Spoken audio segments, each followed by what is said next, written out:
Hello guys, एक बार फिर से स्वागत है आप सभी का हमारे यूट्यूब चैनल एग्ज़ाम एकेडमी पर, जहां पर आप सभी को एनटीए यूजीसी नेट से रिलेटेड सारे अपडेट मिलते रहते हैं।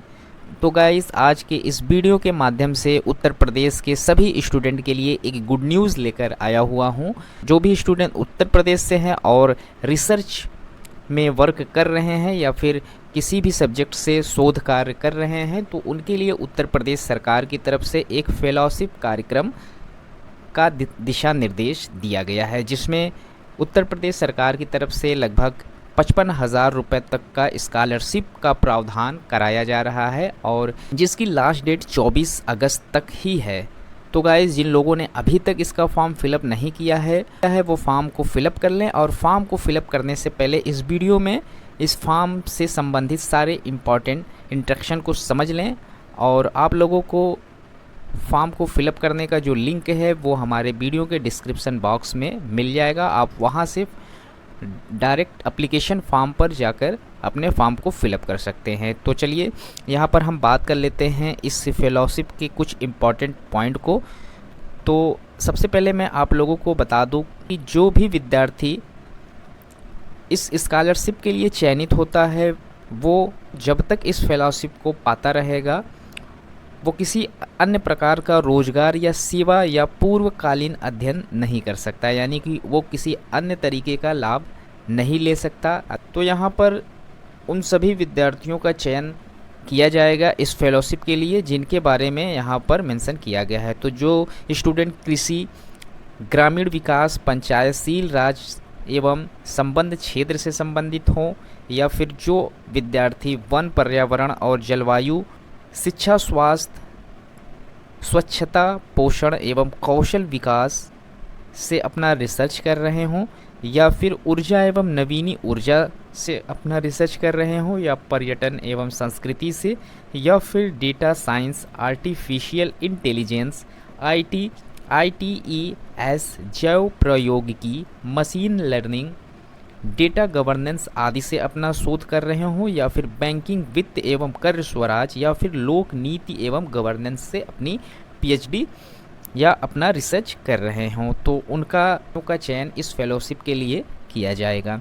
तो यहाँ पर कौन कौन से विद्यार्थी पात्र हैं उसके बारे में बात कर लेते हैं। उससे पहले आप लोगों को मैं ये जानकारी दे देता हूँ, ये जो एप्लीकेशन है वो इनके ऑफिशियल वेबसाइट से ऑनलाइन प्रोसेस के माध्यम से ही भरा जाएगा। और वो स्टूडेंट इस फॉर्म को फिलअप कर सकते हैं जिन्होंने विश्वविद्यालय से प्रथम श्रेणी या न्यूनतम 60% अंकों के साथ अपना स्नातक किया हो।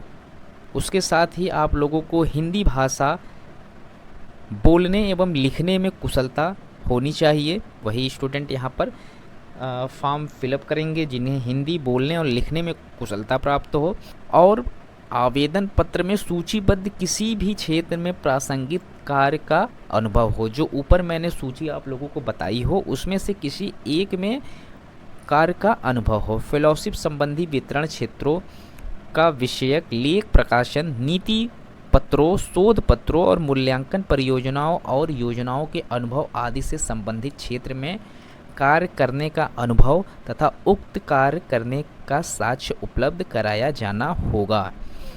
आवेदकों के पास उत्कृष्ट कंप्यूटर कौशल, यानी कि आप लोगों के पास कंप्यूटर चलाने का जो कौशल है उसका एक सर्टिफिकेट होना भी ज़रूरी है। फील्ड वर्क में कार्य करने का इच्छुक होना अनिवार्य यहाँ पर है।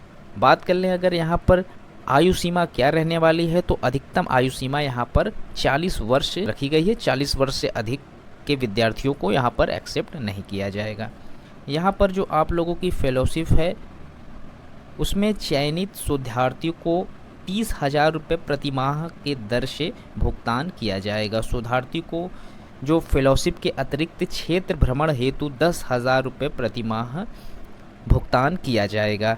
साथ ही विभागीय योजना कार्यों का अनुभव एवं मूल्यांकन करने हेतु शोधार्थियों को टैबलेट क्रय किए जाने के लिए 15,000 रुपये एक मुश्त उपलब्ध कराया जाएगा। इसके अतिरिक्त कोई भुगतान देय नहीं होगा। चयनित शोधार्थी के विकास खंड में ही यथासंभव आवासीय सुविधा उपलब्ध कराई जाएगी। तो आप लोगों को इतनी सुविधाएं उत्तर प्रदेश सरकार की तरफ से मिल जाएगी। यहाँ पर 30,000 रुपये आप लोगों को जो शोध कार्य के लिए प्राप्त किया जाएगा, 10,000 रुपये इसके अतिरिक्त आप लोगों को भ्रमण कार्य के लिए प्रतिमाह दिया जाएगा, प्लस में एक टैबलेट के लिए भी आप लोगों को एक मुश्त 15,000 रुपये दिया जाएगा, और साथ ही साथ एक आवास की सुविधा भी आप लोगों को आपके विकास खंड में कराई जाएगी, जहाँ से आप लोग अपना शोध कार्य कर रहे हैं।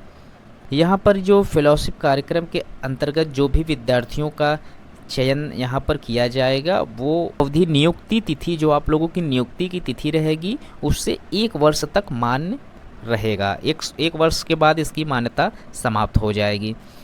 यहाँ पर अगर आप लोग निश्चित समय में अपने दिए गए टारगेट को यहाँ पर अचीव कर लेते हैं तो उत्तर प्रदेश सरकार की तरफ से आप लोगों को एक प्रमाण पत्र भी दिया जाएगा, यानी कि एक प्रमाण पत्र से आप लोगों को सम्मानित किया जाएगा। इसमें जो आप लोगों को छुट्टियां मिलने वाली हैं इस पूरे में, तो इसके आधार पर 1 वर्ष में आप लोगों को टोटल 12 दिनों के अवकाश की अनुमति मिलेगी। ये एक ही वर्ष के लिए ये स्कॉलरशिप व्यवस्था की गई है। ये उन स्टूडेंट के लिए काफ़ी उपयोगी होने वाली है जो लोग जेआरएफ नहीं हैं, केवल नेट क्वालिफाई हैं, तो उन लोगों को भी जेआरएफ जैसी सुविधाएं उत्तर प्रदेश सरकार की तरफ से मिलने वाली है। यहाँ पर जो लोग सिर्फ नेट क्वालिफाई हैं और जो रिसर्च कार्य कर रहे हैं या जो लोग डायरेक्ट शोध का कार्य कर रहे हैं, अभी उनका नेट क्वालिफाई नहीं है, वो भी इस फॉर्म को फिलअप कर सकते हैं।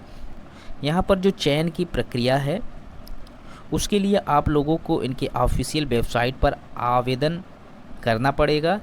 आवेदन पत्र के साथ आप लोगों को 500 शब्दों में उद्देश्य का विवरण यानी कि स्टेटमेंट ऑफ प्रपोजल भी अपलोड करना पड़ेगा। आप लोगों को एक प्रपोजल अपलोड करना पड़ेगा जिसमें आप लोगों को उद्देश्य का विवरण भी अपलोड किया जाना अनिवार्य है। प्राप्त आवेदन पत्रों की स्क्रीनिंग हेतु विशिष्ट अधिकारियों विषय विशेषज्ञों की एक कमेटी का गठन किया जाएगा। स्क्रीनिंग कमेटी द्वारा निम्नलिखित परीक्षण किया जाएगा। इसमें परीक्षण में क्या क्या होगा?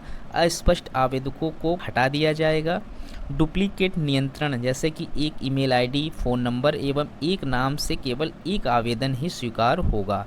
अभ्यर्थियों की जो पात्रता है केवल स्नातक 60% अंक अथवा स्नातकोत्तर या पीएचडी पूर्व अथवा थीसिस प्रस्तुत छात्र ही पात्र होंगे। यहाँ पर नेट और जेआरएफ के लिए कोई बात नहीं कही गई है कि आप नेट होंगे तो ही यहाँ से फॉर्म फिलअप करेंगे या जेआरएफ होंगे तो ही। आपके पास बस अगर आप पीएचडी कर रहे हैं तो आप यहाँ पे फॉर्म को फिलअप कर सकते हैं। आयु का मापदंड जो है वो 40 वर्षों तक का किया गया है, उसके ऊपर के विद्यार्थी यहाँ पर फॉर्म फिलअप नहीं कर सकते। आवेदकों जिनके द्वारा 500 शब्दों के उद्देश्य का विवरण यहाँ पर अपलोड नहीं किया गया है उनका आवेदन अस्वीकार कर दिया जाएगा। यानी आप लोगों को 500 शब्दों का अपना एक स्टेटमेंट ऑफ प्रपोजल यहाँ पर मेंशन करना होगा, अपलोड करना होगा। तो गाइस, अगर आप लोगों ने अभी तक उत्तर प्रदेश मुख्यमंत्री फेलोशिप कार्यक्रम के अंतर्गत अपने फॉर्म को फिलअप नहीं किया है, आप लोग किसी तरीके से इस फॉर्म को फिलअप करने में छूट गए हैं, तो 24 अगस्त से पहले आप यहां से अपने फॉर्म को फिलअप कर लें। तो गाइस, उम्मीद है कि आप लोगों को ये इन्फॉर्मेशन पसंद आया होगा। मिलते हैं एक नए वीडियो में नए इन्फॉर्मेशन के साथ, तब तक के लिए थैंक यू सो मच।